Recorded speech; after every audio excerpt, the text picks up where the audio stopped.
मुझे लगता है कि भोजपुरी भाषा से जितने लोग जुड़े हैं उन सब लोगों को ऐसा करना चाहिए कि चीजों को आगे लेकर के बढ़े, आगे लेकर के आए। ठीक है, तो ये भोजपुरी के लिए बहुत अच्छी बात है। आप तोहरा से एगो बात कहल चाहता नहीं कि जब हम के भोजपुरी सम्मेलन के बात करते हैं, भोजपुरी विश्व सम्मेलन के बात करते हैं, तो जितना कलाकार आवता लो, नेता लोग आवता, सबसे भोजपुरी में बतियावा। केहू से भी बतियावा तो भोजपुरी में बतियावा।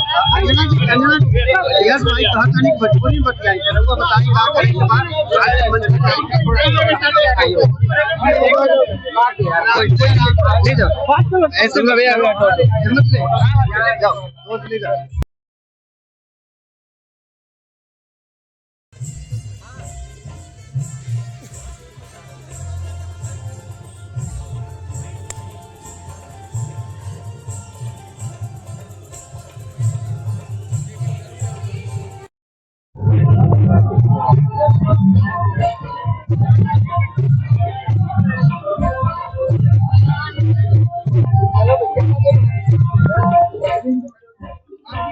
बोलना